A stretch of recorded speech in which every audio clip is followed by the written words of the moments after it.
So I'm outside Broadfield Stadium once again for match week 4 in the WSL. It's the Seagulls back in action after their victory midweek 2-0 over Portsmouth. The Seagulls come into this contest against Everton with 2 wins on the bounce after a disappointing defeat to Manchester City. But it seems Dadio Vidošić's side are growing in confidence throughout the early parts of this season. And today they're facing Everton, who have had 3 consecutive losses on the bounce. Midweek they played Manchester City, and Brian Sorensen, their manager, said they learnt a lot from that defeat and will hopefully be implementing some of those learnings today. Unfortunately, it was quite a few lapses of concentration which led to the goals that they conceded. So today, if they can maintain their concentration throughout the 90 minutes, they may just get a result against the Seagulls. Of course, Dadio Vidošić will want to replicate his win last weekend in the WSL, a 4-1 victory over West Ham, a very impressive one, and perhaps an early statement of intent. He will hopefully be using the exact same team as last weekend, so it's unchanged for them. Madison Haley still out with an injury, but Rachel McLaughlin is back on the bench for the Seagulls. Of course, Agyemang and Rosa Kafaji looked good midweek when they came on against Portsmouth. They start once again today and will be some of the few attackers for Brighton who will be looking to make the difference. Of course, in the back line, they've also got some great players too, including fullbacks Marissa Olislagers and Charlize Rule. So I'm looking forward to seeing them, and even Caitlin Hayes as well, who had a great performance last weekend. But for Everton, the players trying to make the difference for them will be Katja Schnoich, who is one of their forwards, and also Yuka Mamiki gets her start. She joined from Leicester this summer, a great player who I think is a really big loss for the Foxes, but she joins the Toffees today. Former Brighton player Katie Robinson is on the bench, so potentially she'll come on and make the difference there, along with Tony Payne. So those 2 wingers, watch out for them. They can make the difference late on if the score is still level. But I expect with Everton facing 3 defeats, losing to London City Lionesses and Tottenham, that they will lose once again today. I think even though they don't have lapses in concentration, they will still, in my opinion, suffer defeat to the Seagulls. Dadio Vidošić's side, very impressive, and it looks like no one is stopping them ahead of a tough month where they've got 2 away fixtures to Tottenham and Arsenal and even West Ham. So let's see how this one goes. My prediction, I'm going to go 3-1 to Brighton. I like the look of Kiko Seke starting, Rosa Kafaji, Michelle Agyemang, as we said, and Fran Kirby. Now, one thing Brian Sorensen said is not only the lapses in concentration he wants his team to focus on, but also the fact that Fran Kirby is in very fine form for the Seagulls at the moment. 3 goals and 1 assist in her last 5 WSL starts. Who can compete with her when she's on her best day? She had a rest in midweek against Portsmouth, so she'll be hoping to cause havoc for Everton. But if they manage to nullify her, that could be a real big blow for the Seagulls. But even bigger for West Ham, the team news is Courtney Brosnan, their goalkeeper, very important, one of the top WSL goalkeepers for her shot-stopping stats. She is out today, so we're going to see Emily Ramsey come in instead. And their striker Kelly Gargo is injured, so it's likely we'll see Ornella Vignola start in the striker role rather than on the wing. She scored a hat-trick in their first win of the season, their only win so far of the campaign. The Toffees winning 4-1 against derby rivals Liverpool. So they'll be hoping Ornella Vignola can be on the score sheet again today.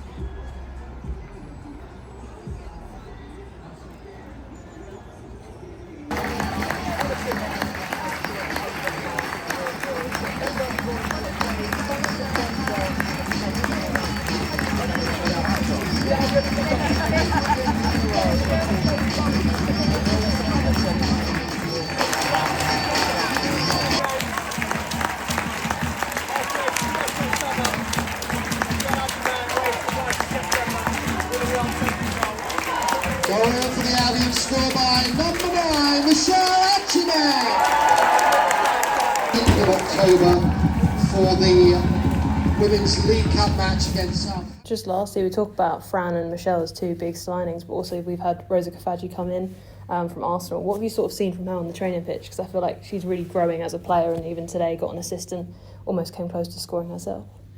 Yeah, Rosa, I love watching and I love playing with. On Wednesday, the girls played Portsmouth and I wasn't part of the squad, but I watched, and every time she gets on the ball, you don't know what she's going to do, and she's such a joy to watch, and she has so much potential. I didn't realise she was the same age as me. She's still very young, and she's got all the potential in the world. Hopefully we can keep getting those assists and getting those goals, because she's a real strength.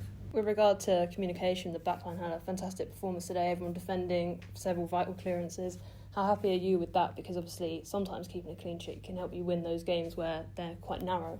No, exactly that. So it's a great question. And it is something, again, we've spent a lot of time. I think last year we were bringing a lot of those ideas in, a lot of attacking ones. So it was probably hard for everything to be perfect. So it naturally takes a little bit of time. And this year we've delved into it even further. And the back four today were, really, really good. We identified their threats, how they like to attack the space in behind us, and with their rotations, especially with the midfield, how they like to clog that up. Basically 8 players playing through the centre of the pitch.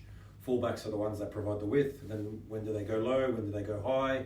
So it was a lot to take in because of the challenge that Everton can possess. But then, they were able to defend that well, and they were also able to, I think, in the first half and at times in the second half, we were able to exploit those spaces as well. So they stood a good test today with the ball and without the ball. So that'll only help us with the upcoming challenges ahead. And just lastly, Brian, prior to the match, talked about trying to silence Fran Kirby. Obviously, she's in quite a decent amount of form. How pleased were you with how she managed to get on the ball a lot? And I felt like she created a lot with Chankovic in terms of that build-up play. Yeah, look, it's one that if she's marked or then someone else becomes free. So they were sort of jumping between the players that we had. We were sort of moving Yelly from high to low, Mo as well, and Charlie, what roles they took up depending on their pressure. And, so for the goal, they jumped to Charlie, and then that then leaves Fran free. So it was excellently identified, and we sort of had to get this all together off one training session after the Portsmouth game. And, the girls took in a lot of information that were executed, and the great thing is that it led to a goal and led to a few other good chances that we created. So it's full time here at Broadfield Stadium. The Seagulls have secured a narrow 1-0 victory over Everton. The defence proving very strong for Brighton today and securing that clean sheet, and that will be very important going forward. You can hear what Dario said in the prior clips, those interviews showing how he was very pleased with his backline and how they've really developed that since last season. Of course, Mweka Minami, one of the new signings in the summer, she has slotted right into that back four for the Albion. Her, Caitlin Hayes, those two at centre-back were both brilliant with some vital interceptions today. And yeah, in general, I thought even the fullbacks were great. Charlize Rule is looking so comfortable in that role at right back, and even Rachel McLaughlin returning will be a delightful sight for the Albion. But yes, it was the Seagulls who secured victory. Despite Everton really pushing on in that second half, they couldn't really offer much. Katja Schnoisch, who I talked about prior to the match, didn't really offer much, and neither did Ornella Vignola, who was just really stifled by Brighton's back line. They made several changes, even Katie Robinson coming on, of course, a former Albion winger. But there was nothing really that the Everton side could offer. The closest they came was, a few shots, which were quite comfortably saved in the end by Agyemang and Dozie. But yeah, for Brighton, the goal came from Michelle Agyemang, and I know all the fans inside Broadfield Stadium, or at least those in blue and white, the blue and white of Brighton, of course, Everton, similar colours, but they will be very pleased with that goal for Michelle. Of course, she hasn't scored yet this season, but she finally managed to bundle it over the line, and in impressive fashion too. She chested the ball and then volleyed it past Emily Ramsey in goal. A big miss for them that Courtney Brosnan is out, and they've actually re-signed or signed on Katie Startup, who's a former Brighton keeper, in order to have a backup option, because it seems Courtney Brosnan is going to be out for a while. But yes, Ramsey could do nothing for the volley from Michelle Agyemang, and it was a great move from the Albion. Fran Kirby putting in a pinpoint cross to find Rosa Kafaji, who then did an improvised flick toward Michelle. I just love it. It makes me smile because this side are just a joy to watch, really, and to speak to Dario, he just seems to be really positive about everything at the moment. And a difficult month, as I said at the beginning of my video, difficult month coming up, but more confidence for this side. They should have maybe had more goals as well. Rosa Kafaji came close, and we also saw Fran Kirby steal the ball from Claire Wheeler's feet. She came and pinched it from her, and then her shot was quite tame in the end. So underwhelming there, but there were chances for Brighton, even Charlize Rule firing a long-range strike at the throat of Ramsey. So yeah, chances for the Albion. And lastly, I will say as well about Fran Kirby. I mentioned before the match that potentially she'd be marked out of the game, but Dario actually said it was a very clever move from them, because they knew if Fran Kirby was going to be marked out, there'd be someone else free. And in this case, Everton jumped forward to try and defend against Charlize Rule, allowing Fran Kirby to put in the cross. So yeah, I thought Fran Kirby was very lively, considering the plan from Brian Sorenson's side was to silence her. So I think a lot of positives. It's a lot more nuanced how you win a match than just, oh, why didn't we score more? So Brighton will obviously hope to kick on and score more, potentially against Spurs, who recently conceded 5 to Manchester City in a 5-1 defeat at Brisbane Road. That's where Brighton travel to next, and I'll be there next Sunday. But another win for Dadio Vidošić's side, and they are growing in confidence here